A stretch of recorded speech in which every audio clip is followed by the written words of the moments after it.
Bonjour à tous et bienvenue à vous à ce webinaire organisé par Carnoto. Mon nom est Marie Giraud, je suis la gérante de la plateforme Act & Match qui s'occupe de l'organisation technique du webinaire. Donc aujourd'hui, on s'intéresse à l'IA et le Big Data pour les PME de la mobilité intelligente. Et vous voyez nos deux intervenants qui sont connectés aujourd'hui. À votre gauche, Gérard Cambillot, qui est représentant de Carnoto à l'Institut Mines Télécom.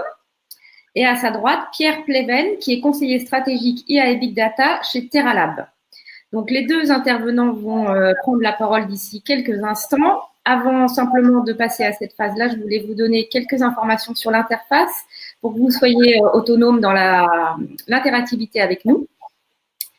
Alors, ce que vous devez savoir, c'est que vous avez en haut à droite de votre interface, attendez, je passe à la slide d'après, voilà. Vous avez des petits boutons plus, moins et des boutons pour décider ce que vous mettez en valeur dans l'interface. Donc, vous pouvez mettre soit la webcam d'un des intervenants, soit les slides et vous pouvez augmenter la taille des slides. Vous verrez pour certains schémas pendant l'intervention, ce sera probablement utile de pouvoir faire ça. Et cela n'impacte que votre interface à vous, donc n'hésitez pas à jouer avec ces boutons-là. Et puis, très important, pour pouvoir échanger avec nous, vous avez un module conversation. Donc, c'est la petite bulle avec les deux traits horizontaux. Si vous cliquez sur cette bulle, vous allez avoir la possibilité, en cliquant sur tous, de transmettre des questions qui tombent par l'intermédiaire d'un chat.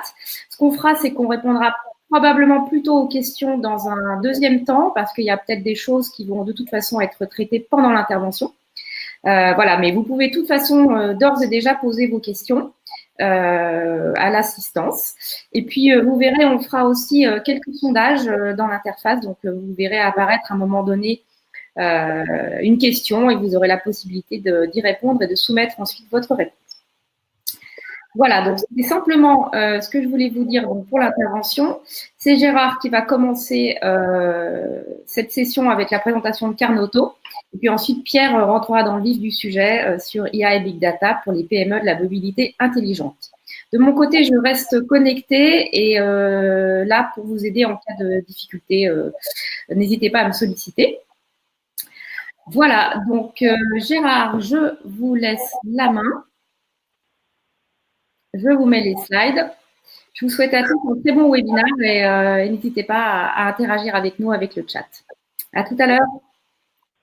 Bonjour à tous, je vous souhaite la bienvenue au nom de Carnoto et au nom du Carnot Télécom Société Numérique, qui est un élément du groupe des centres de recherche Carnot. La filière Carnot, disons, comme vous le savez sans doute, est une filière qui a pour objectif de développer une recherche partenariale au niveau des entreprises. Donc, permettre, disons, en particulier aux PME, de trouver dans les chercheurs des instituts Carnot, du réseau Carnot, un accueil, disons, une façon de développer, de valider, grâce à un certain nombre d'éléments qui sont des plateformes. Voilà. Alors, Carnoto, donc, fait partie donc de la filière automobile et mobilité, et nous sommes 9 instituts Carnot, disons, à en faire partie. Voilà. Les axes principaux, les défis, comme on dit, à relever sont le côté motorisation et vecteur énergétique, matériaux et architecture, et après TIC et mobilité. Donc c'est dans ce troisième axe, troisième défi, disons TIC et mobilité, que se situe actuellement le webinaire qu'on vous présente. Alors, une des caractéristiques de Carnoto, c'est de mettre à disposition aux entreprises, aux PME, aux ETI, aux startups, un certain nombre d'experts, un réseau d'experts très important. Vous voyez sur l'écran les nombreuses thématiques qu'ils peuvent vous aider à développer. Et donc, bon, on est à votre disposition pour, à partir d'un projet, d'une idée, vous aider à la développer. Alors nous, Carnot Télécom et Société Numérique, on est positionné, comme je disais précédemment, dans le côté protocole de communication, tout ce qui est 5G, capteur intelligent, donc c'est tout ce qui est Internet des objets, tout ce qui est Big Data, tout ce qui est toutes ces techniques du numérique qui sont de plus en plus essentielles dans la mobilité, aussi bien véhicule autonome que masque, que aspect un peu plus maintenance prédictive. On a un fort ancrage régional puisqu'on a beaucoup d'instituts qui ont des succursales à Paris, en province, en région, en Bretagne, dans le Nord. Donc nous, Télécom Société Numérique, on est très présent à Sophia Antipolis, on est très présent en Bretagne, qui est un lieu où on a développé pas mal de plateformes, à Paris également, voilà. Donc je répète encore une fois, notre réseau d'experts est à la disposition des TPE, des PME, des ETI. On est là pour vous accompagner grâce à nos plateformes qui vous permettront de valider un certain nombre de vos idées, grâce à nos chercheurs qui permettront d'aller un peu plus loin dans la conception, l'innovation que vous avez. Et donc, on va vous accompagner sans problème. Et c'est pour ça que après ce webinaire, on peut retrouver nos experts, donc Pierre et puis d'autres, de l'Institut Télécom Société Numérique, à l'occasion d'un challenge flash. Donc, il y a quelques dates. Donc, voilà la première, le 6 mai, à Paris, dans lequel on vous attend, disons, vous, les entreprises qui ont été intéressées par le webinaire, qui avaient des idées à faire valider ou à soumettre à notre réseau d'experts.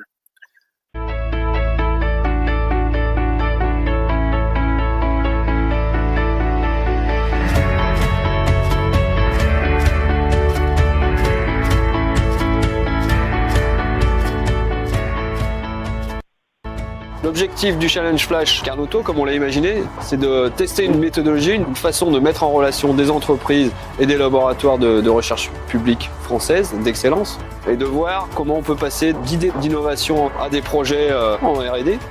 Dans la journée Challenge Flash organisée par Carnoto, nous avons d'abord eu une présentation des différents experts issus de différents laboratoires qui nous ont présenté une partie de leurs travaux. Par la suite, nous avons eu un rendez-vous avec l'expert qui nous intéressait le plus pour les problématiques qui nous concernent à l'heure actuelle. Cet entretien confidentiel a permis de détailler un petit peu plus nos attentes. C'est intéressant parce que ça permet de voir ce qui se fait, clairement des supports qu'on peut avoir en tant qu'industriel et des axes de développement sur des projets qu'on a en maturation. L'intérêt de participer à la journée Challenge Flash organisée par Carnoto, c'est de comprendre comment Ascolab peut s'interfacer avec les différents laboratoires universitaires et d'écoles de la région lyonnaise.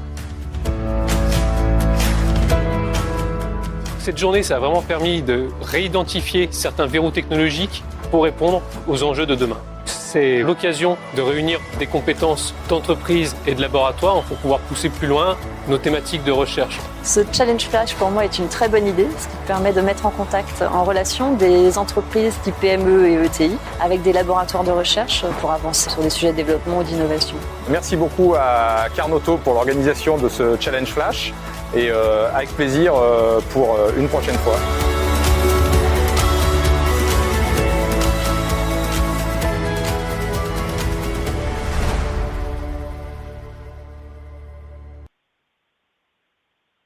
Voilà donc pour la présentation du Challenge Flash. On vous propose un premier sondage justement au sujet de ce type d'événement. Donc n'hésitez pas à répondre si vous êtes intéressé a priori, vous n'avez pas d'engagement. Vous répondez oui, non ou ne se prononce pas et vous soumettez avec le petit bouton vert. Donc n'hésitez pas à nous dire si a priori vous êtes intéressé par ce Challenge Flash, sachant qu'en fin de webinaire, vous aurez la possibilité d'accéder directement au formulaire d'inscription si jamais ce Challenge Flash peut vous intéresser. Voilà, donc vous êtes très nombreux à ne pas vous prononcer pour l'instant. Peut-être vous attendez les interventions, notamment de Pierre, pour aller plus dans le vif du sujet. Voilà, donc merci beaucoup de cette réponse. Alors, je vais remettre la présentation en ligne. Voilà, et donc c'est Pierre qui va suivre la présentation pour la suite de ce webinaire. Merci à tous. Bon, bonjour, je m'appelle Pierre Pleven, je suis conseiller stratégique de la plateforme TerraLab, une des plateformes du réseau TSN. On ne va pas décrire la plateforme maintenant, on y reviendra tout à l'heure si vous le souhaitez. C'est un des moyens mis à disposition pour justement avancer sur la concrétisation d'un certain nombre de projets. Alors on y va, pouf. Alors, Intelligence artificielle, je suppose que vous en entendez parler 3 fois par jour, si ce n'est plus. Donc on va juste aborder le point sous un angle un peu déjà philosophique, et ensuite on va descendre vraiment dans la technique. Il y avait Bugaev qui, dans une grande réunion au 19e siècle, demandait la définition de l'intelligence. Et dans la salle, il y avait plein de docteurs, plein de vraiment des gens très importants, etc. Et ils n'ont jamais réussi à définir l'intelligence. Donc, Monsieur Bugaev a dit bon bah si vous savez pas ce que c'est que l'intelligence, je range mes cahiers et on arrête la réunion. Bon, donc voilà, déjà l'intelligence c'est déjà assez compliqué à définir. Maintenant l'intelligence artificielle c'est encore plus compliqué. Donc, quand on convertit cette slide en interactif, j'interroge les participants. On va pas le faire ici, mais bon, un certain nombre de mots clés qui peuvent se rapporter à l'intelligence. Bon, raisonnement, connaissance, et il y en a un que j'essaye de faire dire parce que c'est quand même aujourd'hui un des mots clés qui définit mieux les avancées de l'IA aujourd'hui, c'est bien sûr apprentissage. Donc voilà, donc dans l'intelligence très difficile à définir, mais si on a un seul mot, un seul concept à retenir pour l'intelligence artificielle, aujourd'hui, c'est plutôt l'apprentissage et je vais vous dire pourquoi. Donc l'intelligence artificielle, ça fait très longtemps qu'on en parle. Hein. Vous voyez, je suis pas tout jeune. Hein. J'en parlais déjà quand j'étais en Silicon Valley dans les années 80, par là. Donc il y a eu depuis Turing dans les années 50 des hauts et des bas dans la définition, dans les travaux sur l'intelligence artificielle. Bon, il y a eu des creux, des bosses, etc. Et on va pas revenir sur tout l'historique. Hein, je veux dire, on en parlait déjà il y a très très très longtemps. Mais bon, on voit qu'à partir du 21e siècle, bon là, on a vraiment une tendance forte sur l'importance de l'intelligence artificielle et on va y revenir. Donc pourquoi maintenant? Pourquoi maintenant? Pourquoi maintenant? Alors la Renaissance, elle date justement des années 2000 et depuis 2010-2012, et on va voir quelles sont les évolutions majeures qui ont marqué cette Renaissance.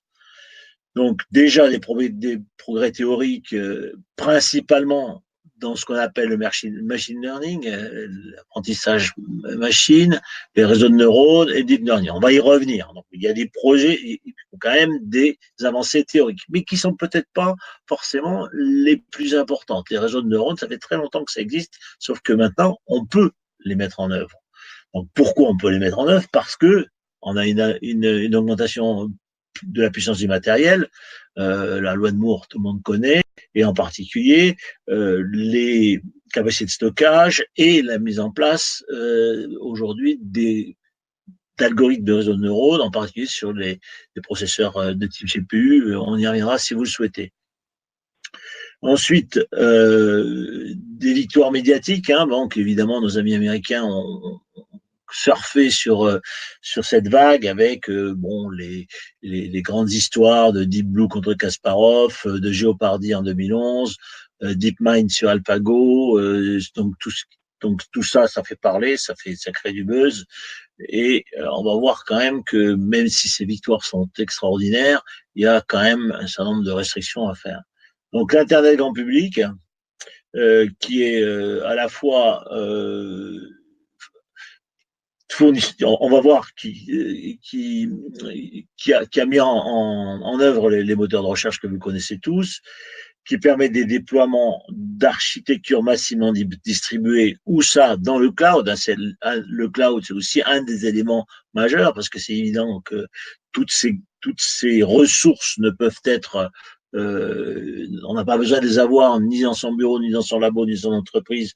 Elles sont accessibles par le cloud. Un point super important, on va y revenir plein de fois, c'est la disponibilité de très gros volumes de données. Bon, pour apprendre, et on va le voir, il faut des données. Aujourd'hui, on va y revenir dans la présentation, un grand nombre de données qui sont tout le monde pense aux données personnelles avec les grands réseaux de type Facebook, etc. Mais on va voir que les sources de données sont bien plus importantes, en particulier dans le domaine industriel. Et là aussi, c'est des opportunités importantes. Et donc la culture d'open source, bien sûr, tout ça, ça aide parce que ça permet de capitaliser plus rapidement. Et beaucoup d'applications commerciales, hein, dont les premières sont le e-commerce, hein, bien sûr, hein, la finance, sont déjà dans l'ère de big data et d'intelligence artificielle depuis le début du siècle. Hein. Quand on va sur Amazon, on s'en rend compte tout de suite. Les recommandations et toutes les offres que vous recevez sur vos tous médias numériques, c'est la partie la plus visible de la valeur de l'IA. Alors de la valeur au sens neutre du terme. Je me suis pas prononcé sur un jugement de cette valeur.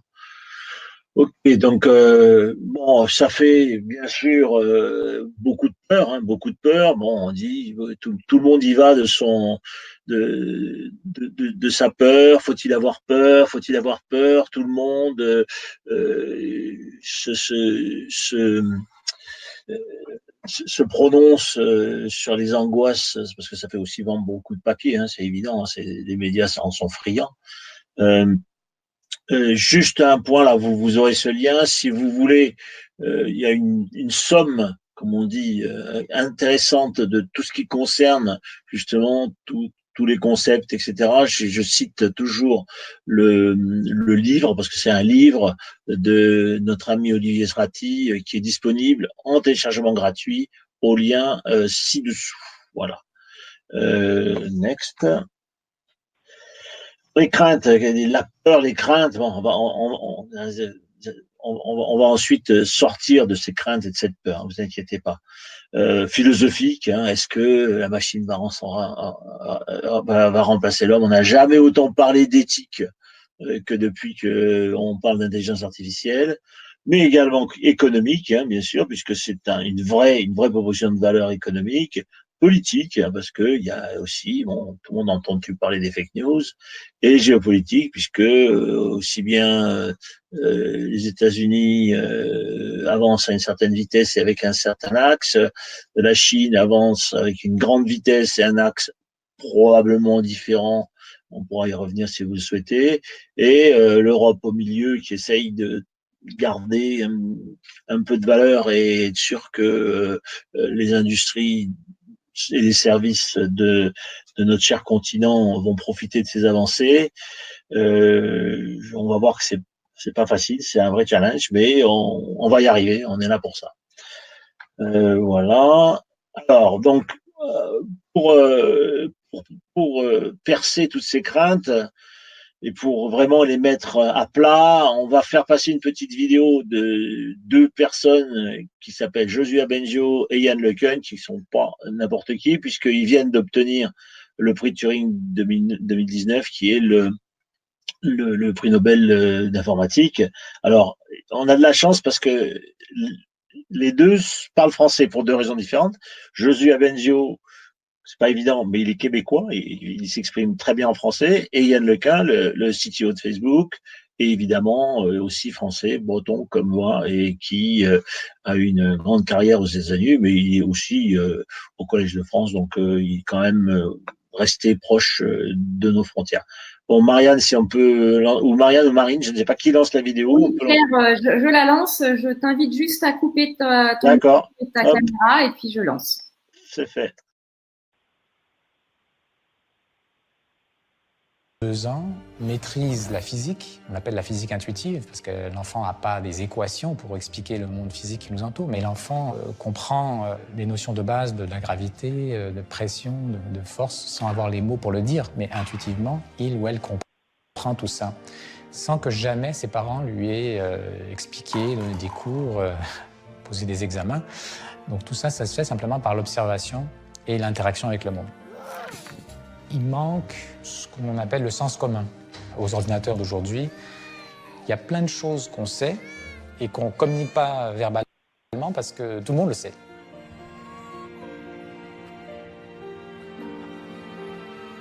Moi, je crois que les systèmes qu'on a aujourd'hui sont encore très peu intelligents.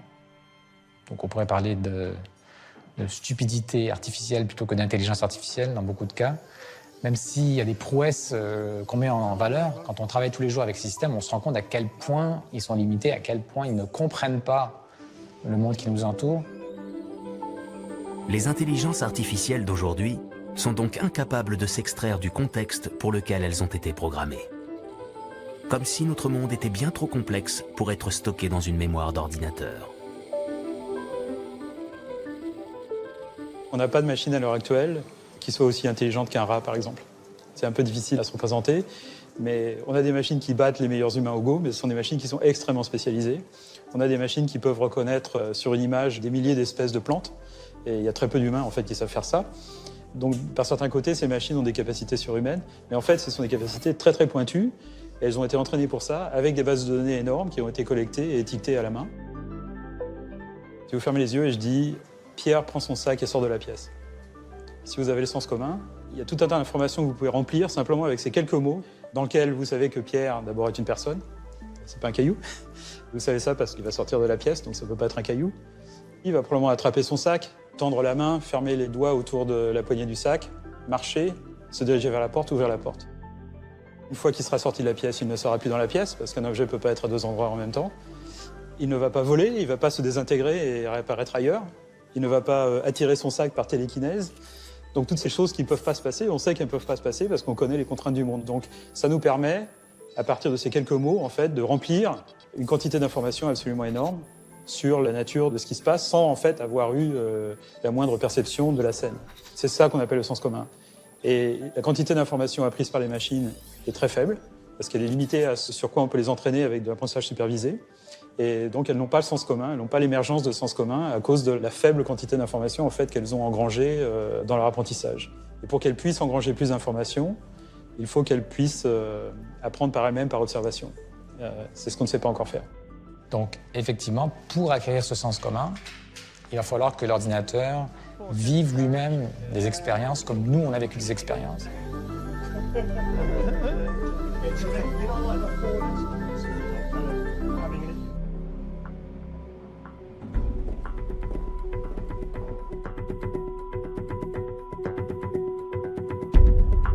Les chercheurs travaillent aujourd'hui sur un nouveau type d'apprentissage pour les machines. Un apprentissage dit non supervisé. Le principe est que la machine puisse apprendre toute seule comment fonctionne notre monde, rien qu'en l'observant sur Internet.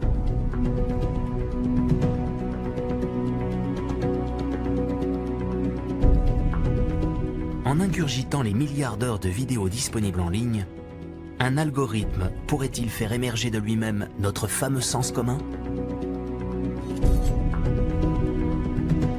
Après la naissance de l'informatique, l'invention du concept de l'intelligence artificielle et ses victoires sur l'être humain, verrons-nous un jour apparaître une machine dont les capacités auraient atteint celles des hommes?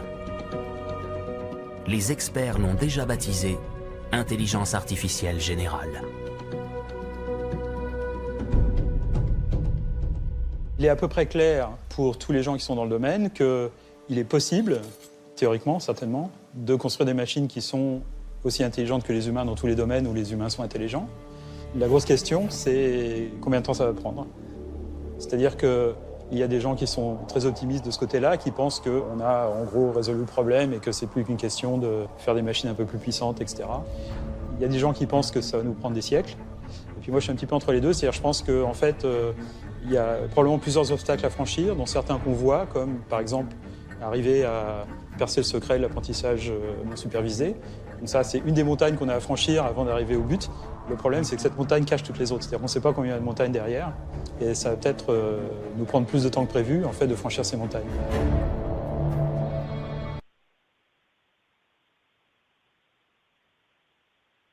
Merci merci à tous et Pierre.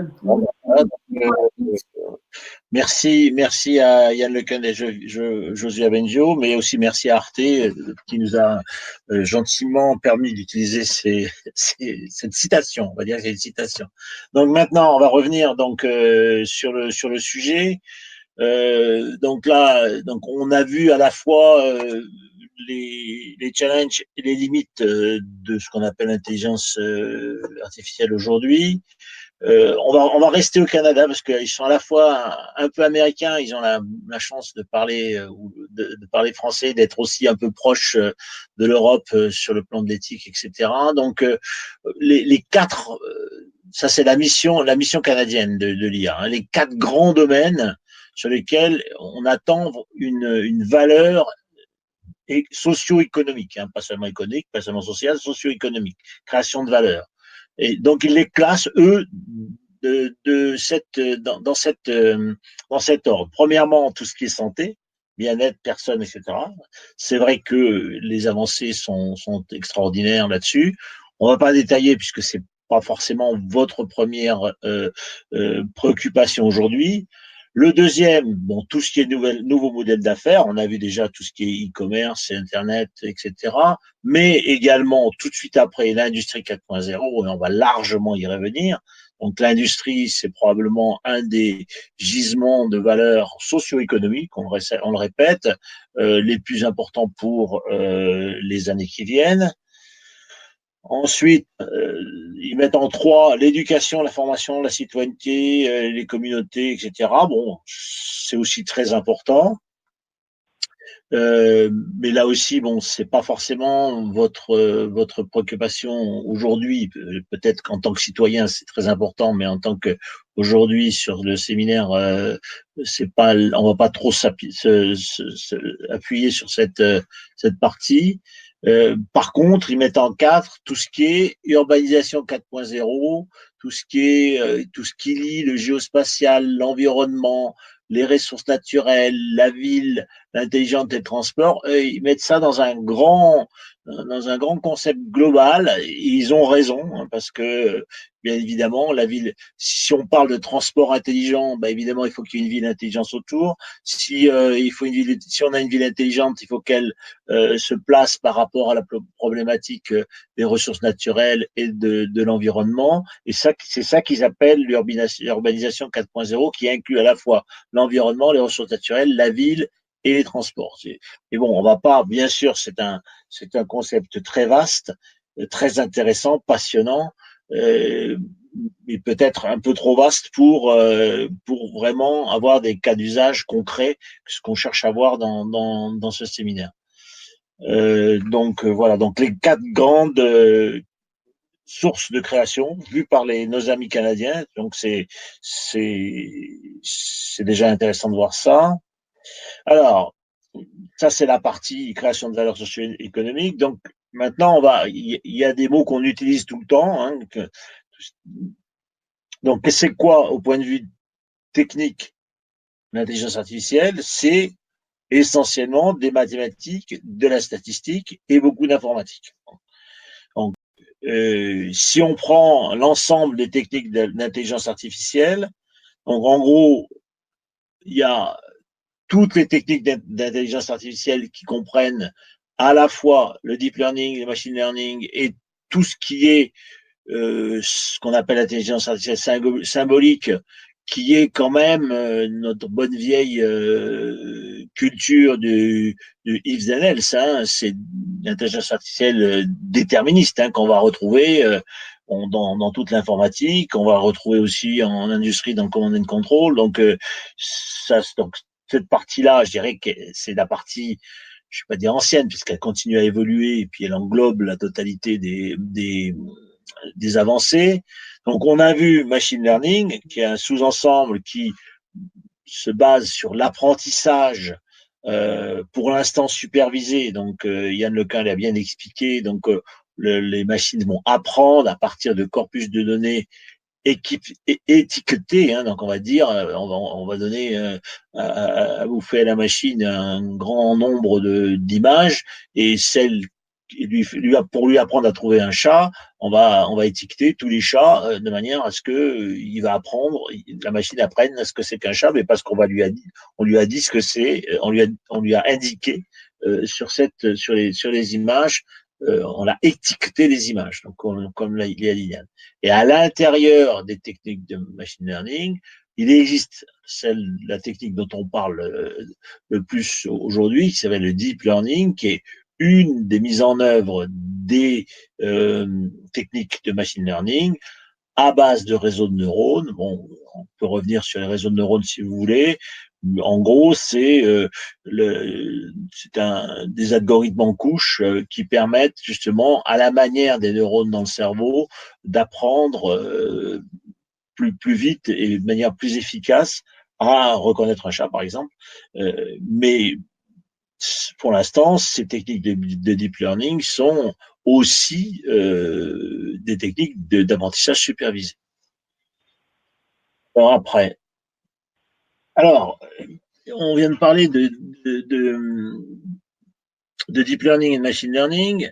Donc, bon, c'est mon opinion, il y a des gens qui la partagent pas, mais les grandes avancées depuis 2010 viennent bien évidemment de la mise à disposition des données. C'est ça qui permet l'apprentissage. C'est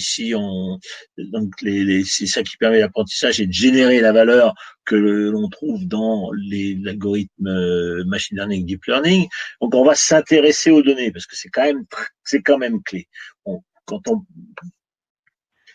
alors, là, on parle à l'industrie. Bon, il y a bien évidemment des sommes gigantesques qui ont été écrites sur les données personnelles. On va pas y revenir ici. Je pense que tout le monde est à, je dirais, un même niveau de connaissance sur les données personnelles. Donc, toutes les histoires avec Facebook récemment. Enfin bon, on va pas revenir là-dessus parce que je pense que là, on enfoncerait des portes ouvertes, mais on pourra y revenir si vous le voulez. Donc, la partie données personnelles maintenant gérée par ce qu'on appelle le RGPD en français, GDPR en anglais. Donc en Europe, on a un règlement qui encadre l'utilisation des données personnelles, qu'elles soient bonnes ou pas, mais au moins c'est quelque chose. Et nos amis américains nous l'envient, et même notre ami Zuckerberg est en train, pour Facebook, de créer quelque chose qui ressemble un peu à ça. On va s'intéresser à des données qui sont plus proches de notre préoccupation aujourd'hui, en particulier une énorme source de données, qui sont les données qui sont issues des machines. On va voir sur plusieurs use cases, la machine pouvant être un véhicule, une perceuse, un tour, un automate dans un atelier de production, un drone, qui peut être aussi un fournisseur de données, une machine. Et aujourd'hui, il y a une chose qui est quand même très claire, bien qu'il y ait le RGPD sur les données personnelles au niveau de réglementation européenne, il y a une réglementation européenne très claire qui propose une libre circulation en Europe des données non personnelles, dont en particulier des données machines. À ne pas confondre avec les données ouvertes, donc des données ouvertes open data, tout le monde est au courant de ces initiatives d'open data. Tous les gouvernements l'ont fait, beaucoup d'opérateurs de mobilité le font, on va y revenir longuement parce que c'est à la fois des avantages et des inconvénients. Donc les données ouvertes dans toute la partie mobilité as a service sont très importantes et la base de beaucoup de nouveaux services qu'on va pouvoir proposer. Il y a aussi des données commerciales. Aujourd'hui, on commence à voir des entreprises, Dawex par exemple, qui proposent à la vente des données commerciales. Dawex a fait a commencé son service sur la base, ils vendent des bases, au début c'était des bases de données de pneus, c'est-à-dire tous les pneus du monde sont référencés, donc c'est la base de référence des pneus, c'est Jean Michelin qui ont fait ça, et maintenant autour de cette c'était demandé par beaucoup de monde, toutes ces données sur les pneus, ils agrègent autour de ce corpus, parce qu'on appelle ça un corpus, un grand nombre d'autres données. Vous irez voir sur leur site si vous le souhaitez. Et tout cela étant dit, donc on a bien sûr des données personnelles, les données machines, les données ouvertes, des données commerciales. Et tout cela, on le sent bien, peut créer de la valeur. On le voit commence à créer de la valeur. On va donner des exemples précis tout à l'heure. Mais le questionnement, c'est la gouvernance. Comment on va pouvoir organiser cette libre circulation des données non personnelles dans le respect, bien évidemment, de la valeur, de la propriété intellectuelle, dans des relations gagnant-gagnant. Prenons un exemple entre dans une chaîne de sous-traitance, qu'elle soit aéronautique ou automobile, quelles sont les données qu'on va passer entre sous-traitants de rang 1, de rang 2, de rang 3 par rapport au constructeur, etc. Il y a on va y revenir tout à l'heure, mais il y a une gouvernance à organiser qui est ni sous forme de données ouvertes, bien évidemment, ni même sous forme de données commerciales, parce que c'est pas des marketplaces, c'est vraiment des relations gagnant-gagnant entre les différents acteurs du système. Là-dessus, on peut citer, bon, déjà, deux outils, hein. Bon, toujours Google Data Search. Aujourd'hui, Google a recensé tous les data, bien sûr, en open data, hein. Donc, si vous voulez sur Google, vous pouvez avoir accès. Bien sûr, il y a de nombreux autres portails qui référencent les données ouvertes. On pourra y revenir si vous voulez. Il y a beaucoup de monde qui travaille là-dessus, et à juste raison. Et je voudrais juste citer aussi une initiative sur laquelle notre plateforme TerraLab a adhéré, qui s'appelle Industrial Data Space, en anglais Peer-to-Peer Network of Trusted Data.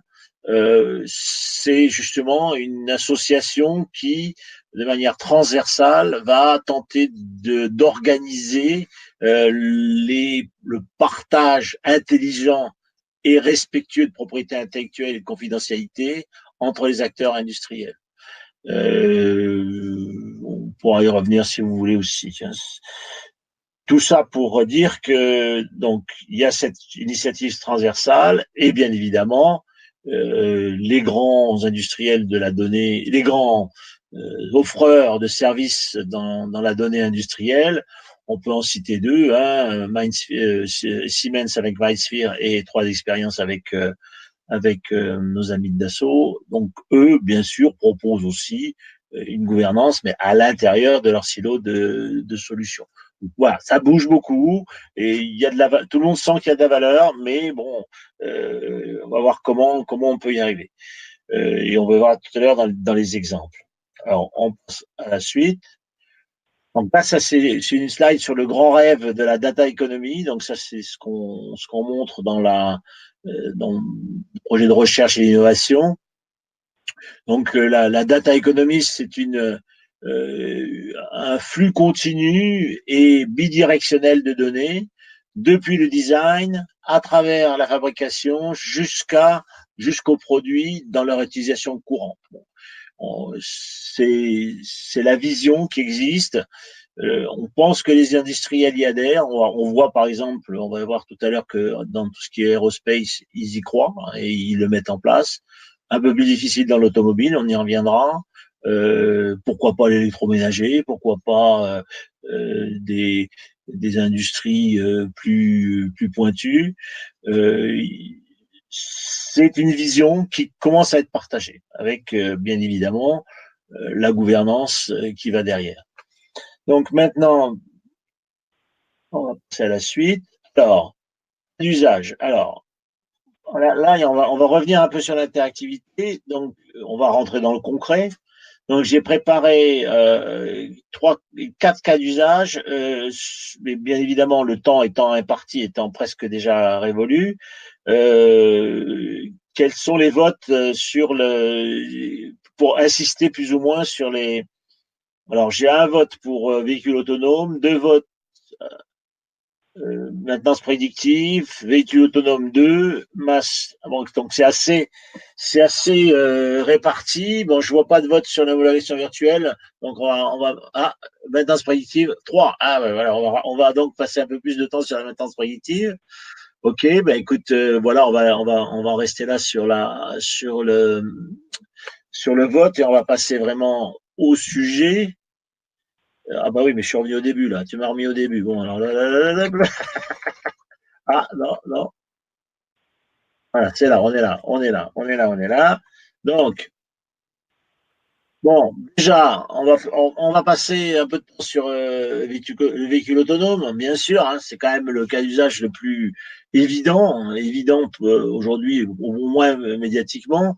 Bon, on va quand même citer le grand offreur Waymo, parce que les gens ne connaissent pas Waymo, ils connaissent Google, mais maintenant il s'appelle Waymo. Le véhicule autonome de Google s'appelle Waymo. Bon, il y a aussi Uber qui est assez connu. Bon, il commence à y avoir des expérimentations avec beaucoup de médiatisation, des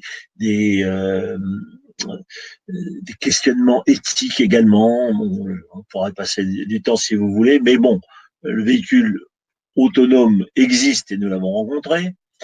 Maintenant, ce que c'est qu'un véhicule autonome, hein, bon, là, c'est un exemple typique d'intelligence artificielle, avec toujours l'accent mis sur la captation des données. Un véhicule autonome, c'est d'abord un énorme capteur multisource qui va mettre en œuvre des caméras, des sonars, des lidars, des caméras tout court, et accumuler un grand nombre de données.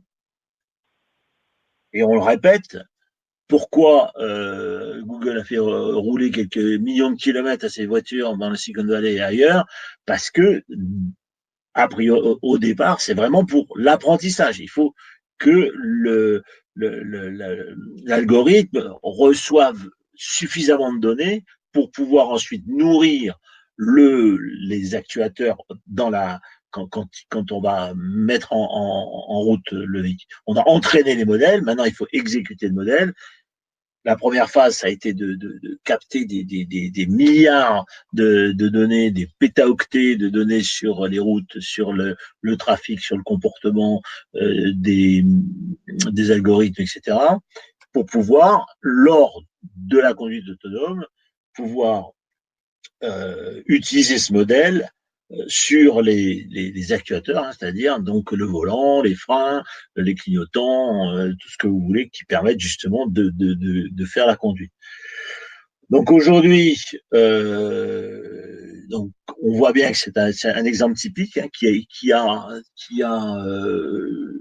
tiré son intelligence d'un apprentissage gigantesque de données qui sont pratiquement pas, on peut discuter, c'est ce qu'il y a des données personnelles ou pas, mais bon, pratiquement 90% ne sont pas des données personnelles. Donc ça c'est le principe. Alors maintenant, au point de vue valorisation, donc il y a peut-être des gens du groupe PSA. Donc Monsieur Tavaré a dit il y a très peu de temps, aujourd'hui, le groupe PSA n'ira jamais que jusqu'au niveau 3. Hein, le niveau 3 dans la classification SAE d'autonomie, donc on est 0 no automation, 5 c'est full automation sans avoir un humain dans la boucle. Donc de plus en plus personne ne pense que le niveau 5 sera atteint un jour ou devrait être atteint un jour, parce que après, il y a des tas de responsabilités, etc.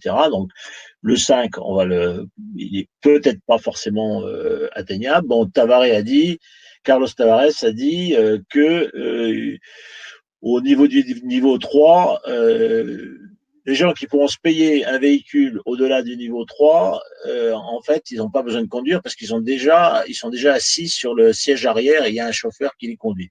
Donc voilà, donc c'est la position de Tavares aujourd'hui. Donc voilà, donc un petit peu d'eau froide dans le système. Bien évidemment, nos amis américains vont continuer à avancer là-dessus, mais est-ce qu'il y a une vraie économie aujourd'hui? En tout cas, la réponse de PSA, c'est très très mitigé. Voilà. Donc ensuite, on va faire un autre use case qui est aussi complètement nourri par les données. Alors là, c'est très intéressant parce que aussi bien dans un véhicule autonome, les données sont générées par le véhicule lui-même, hein, donc c'est un peu une boucle fermée. Autant dans la mobilité as a service, ce cas d'usage qui est aussi un des fleurons de l'intelligence artificielle et du big data, on va voir que les fournisseurs de données, pour ça que c'est d'attaquer le sujet sur l'angle des données est très intéressant, sont extrêmement nombreux, variés et de positionnements différents. On va avoir des acteurs du Blablacar, on va avoir des partages de véhicules, on va avoir du Drivey, on va avoir des flottes comme Uber ou d'autres.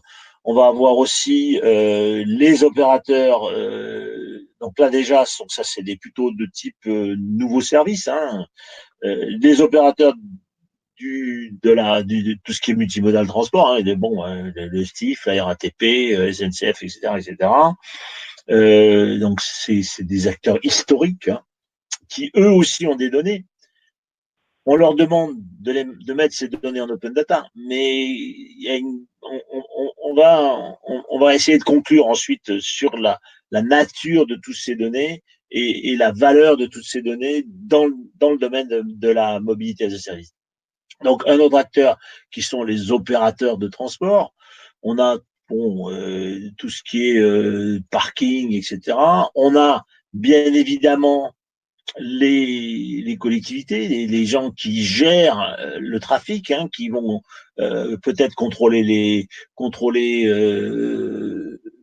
feux, qui vont peut-être imposer des limites de vitesse, qui vont avoir une action réglementaire au sens très général, qui comprend même les feux tricolores sur le trafic, et qui ont besoin aussi de partager des données.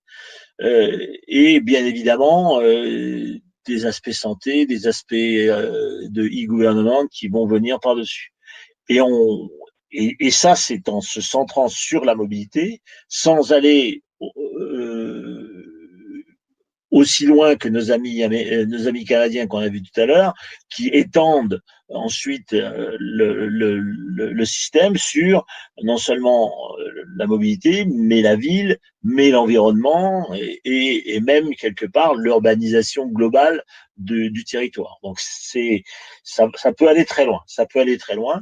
Alors revenons sur IA as a service dans le domaine de là je suis en train de dépasser mon temps, mais on va y arriver quand même. Dans le domaine. Donc, on voit un mélange à la fois de données privées, de données, je dis pas de données propriétaires, hein, parce que tous ces acteurs, ils ont créé de la donnée, elle a peut-être une certaine valeur, des données publiques, de l'open data, un certain nombre de données qui pourraient être stratégiques, hein, par exemple tout ce qui contrôle du trafic, ça pas forcément à mettre dans toutes les mains, et la mobilité de service qu'on appelle MaaS, à mon avis, c'est un avis personnel, hein, elle va être freinée par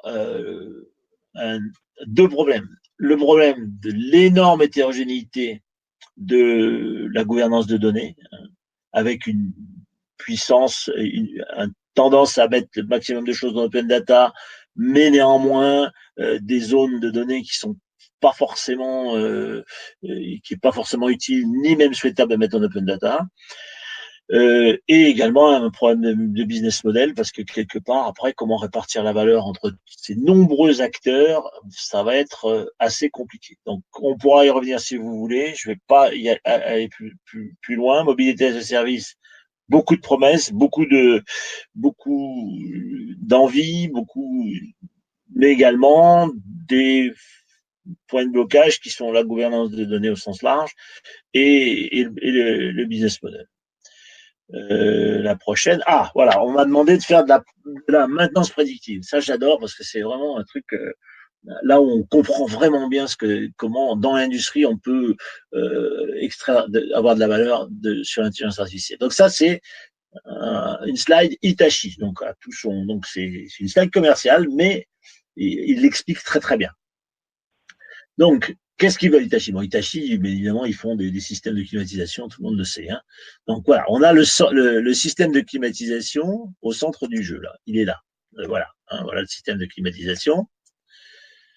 Donc, le système de climatisation, il doit être optimisé.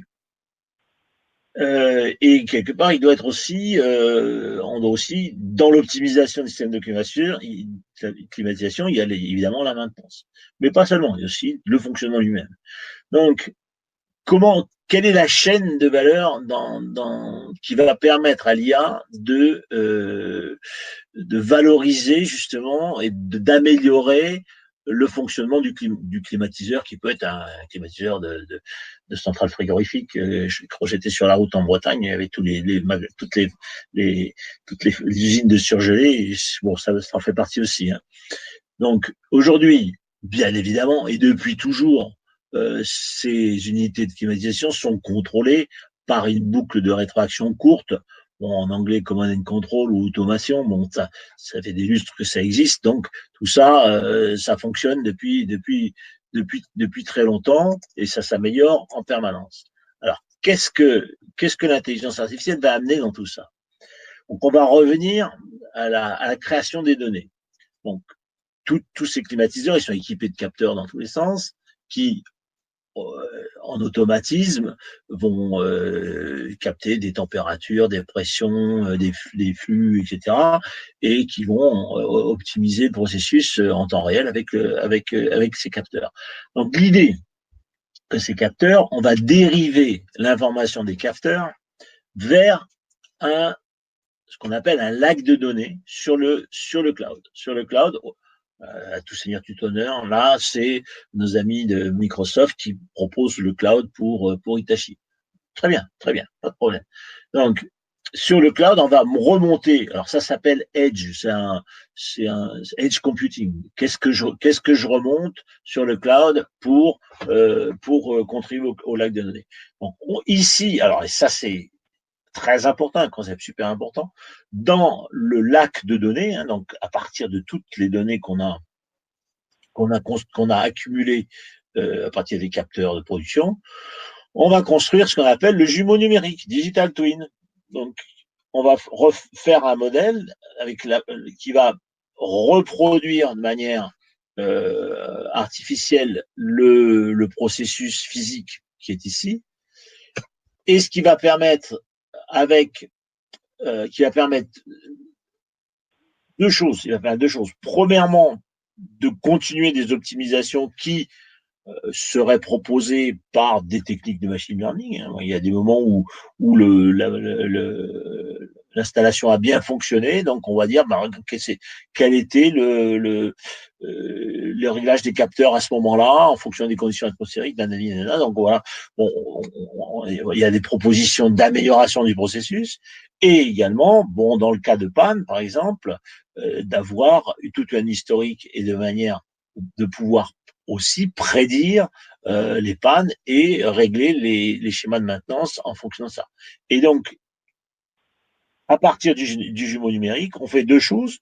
On va, premièrement, mieux connaître le processus et pouvoir rétroactivement venir sur, ici, add new rule, ici, add new rule, voilà. Ça c'est super important, add new rule, de pouvoir optimiser le processus physique et le command and control. Add new rule, en termes d'optimisation physique, quel capteur, comment je vais régler mon command and control pour être plus optimisé, et bien sûr d'avoir une maintenance prédictive plus efficace. Donc là, ça c'est un exemple vraiment très intéressant sur la maintenance prédictive. Je vais terminer ici parce que je vais me faire gronder. Voilà. Donc ça c'est la maintenance prédictive. Et alors il y a des use cases, on a vu que c'était pas forcément ce qui était plus intéressant chez vous. Mais il faut quand même le citer parce que ça, c'est vraiment c'est une ouverture extraordinaire qui est dans les chaînes de sous-traitance, en particulier les avioniques. On va se caler sur tout ce qui est aérospace, etc. Aujourd'hui, bon, on connaît les relations entre les différents sous-traitants de rang 1, de rang 2, de rang 25. Prenons un exemple chez Airbus. Les besoins d'homologation importants de chaque pièce. Donc là, il y a un programme qui est lancé par Airbus pour faire en sorte que ce soit plus des pièces physiques qui soient homologuées, mais les jumeaux numériques des pièces qui permettent de justement avoir des processus d'homologation plus rapides et surtout, on pourra y revenir des heures carrées, et surtout avoir alors en anglais, time to market plus intéressant et des réductions de coûts, des réductions de temps de cycle et en même temps une augmentation de la qualité. Alors, ils en cherchent, il y a beaucoup d'espoir sur la certification virtuelle dans le monde de l'aéronautique et également dans le monde de la route. Hein. Là, on a un exemple chez Aldex avec des smearmorques et également dans le monde de l'automobile puisque Airbus étant un peu central dans l'aéronautique, il a pu le faire un peu tout seul dans l'automobile. Donc, il y a des initiatives aussi bien en Allemagne qu'en France autour du Gallia, je sais pas où du côté c'est de Gallia, qui vont aussi dans ce sens, mais quand même avec des techniques, c'est un peu moins mature. Voilà. Donc voilà, tout ça, j'espère que ça va vous donner plein d'idées de POC à faire dans votre environnement. On va en parler tout à l'heure. Donc ça, c'est une proposition qu'on va monter ensemble avec Carnoto sur la base de ce qu'on a vu, les challenges flash. Donc les challenges flash, c'est d'abord vous aider à concrétiser votre cas d'usage, de voir la valeur en fonction de vos KPI que vous allez proposer. On peut vous accompagner techniquement, on peut vous accompagner avec des plateformes dont TerraLab, mais il y en a d'autres. Et également, on peut trouver des financements, on peut vous aider à trouver des financements pour ces preuves de concept, hein, parce que c'est quand même, on reste au niveau des preuves de concept. Donc, la mise en œuvre, on a donc bien sûr des instruments Carnot qui sont plus des instruments en nature, donc du conseil, du support, des plateformes, de l'accompagnement. Au point de vue financier, donc il y a la région, en particulier les régions Paris-de-France et régions Atlantique, qui se positionnent sur des PAC, ce qu'ils appellent PAC IA, donc pour l'accès à l'IA, c'est en train d'être mis en œuvre. J'y participe, donc je sais que ça existe. Donc ça aussi, ça peut être mis en œuvre. Et également, là aussi, j'y participe, mais des financements européens, dont le mot clé, la famille de financement s'appelle du cascade funding, donc qui sont des mini-financements de l'ordre de 60 à 100 cas dédiés aux PME.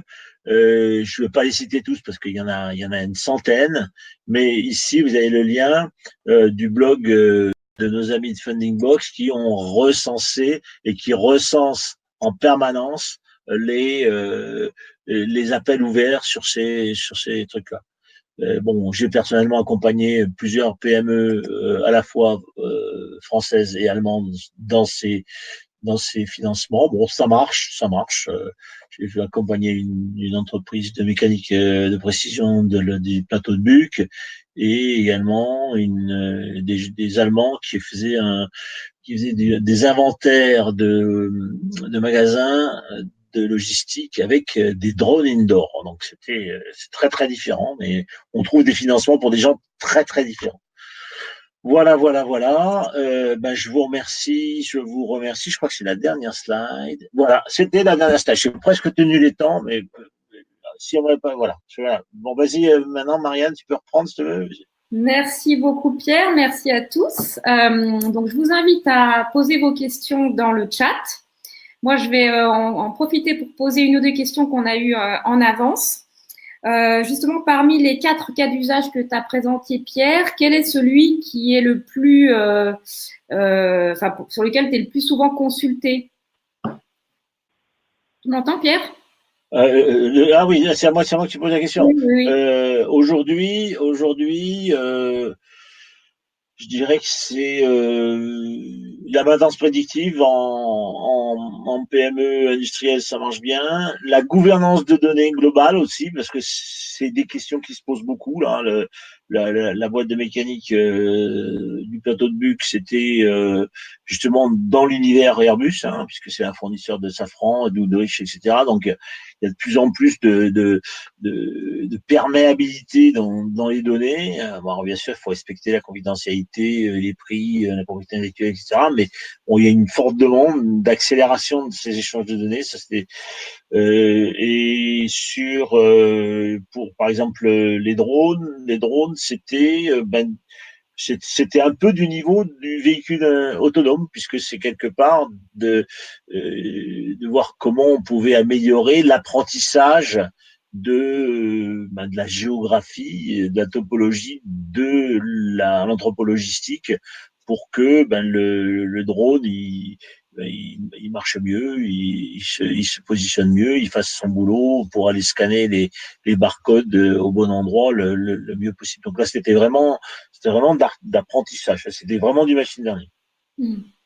Et ça, ce sont des études qui sont finançables dans le cadre des dispositifs que tu as présentés? Justement, je les cite parce que les deux ont été financés par les fonds européens parmi les 100, il y en a une qui s'appelle MIDI, dont je m'occupe particulièrement, et il va y avoir un open call avant cet été, là aussi, où on pourra placer un certain nombre de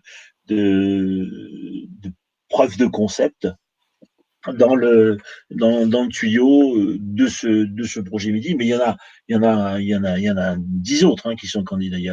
Il faut vraiment rencontrer les entreprises, voir quel type de POC on va pouvoir mettre en œuvre, et en fonction de ça, on regarde les financements qui peuvent être sur de la région. La région, c'est pas encore ouvert. Pour ça que c'est pas encore ouvert. Ça va être ouvert très bientôt, mais c'est pas encore ouvert. Par contre, au niveau européen, il y a un grand nombre d'appels ouverts en fonction de la problématique particulière du POC. Voilà, ça peut être de l'AI, mais ça peut être aussi, par exemple, de la fabrication additive, ça peut être des matériaux intelligents, ça peut être si vous avez un bon POC, on trouvera le financement, ça je vous le garantis. Ok, merci Pierre. Et du coup, le Challenge Flash, ça peut être un bon moment pour discuter avec les experts et présenter le projet? Évidemment, c'est le bon moment. C'est le bon moment. Donc, c'est là, en fonction du POC, on regardera, on va le qualifier et on pourra dire le financement plutôt région ou plutôt Europe, en fonction aussi des dates, du planning. Là, par exemple, je suis en train de travailler sur un POC dans le domaine de la distribution des fluides. Je citerai pas la société. Et là, ça fait déjà 2-3 réunions et on commence à converger justement sur plutôt un appel région ou si on y arrive, parce qu'il y a une notion de timing avec un autre appel Europe, donc financer, alors 60 000 à 100 000, ça va pas financer la totalité du POC, il y a un cofinancement à trouver, toujours, mais ça marche bien et c'est des bonnes dynamiques qui existent partout en Europe. Dans le call où j'ai financé la boîte de Buc, là, il y a eu 16 bourses qui ont été données sur 6 pays européens différents. Je vais simplement vous donner de nouveau la date du Challenge Flash, donc le 6 mai. 2019. Et puis, vous avez vu aussi donc l'email de Carnoto.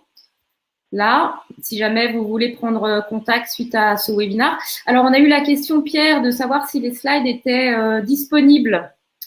Est-ce qu'on peut transmettre les slides aux participants? Ah bah, bien sûr, oui. Mais de toute façon, tu as enregistré le webinaire aussi. Oui, donc le webinaire est enregistré, les slides vont être transmises. Donc voilà, vous aurez les contacts aussi des intervenants pour suivre vis-à-vis de ce webinaire. Bah, écoutez, merci beaucoup à tous d'avoir participé. Et puis, on vous dit à bientôt, peut-être pour un prochain webinaire de Carnoto. Merci Pierre et merci Gérard.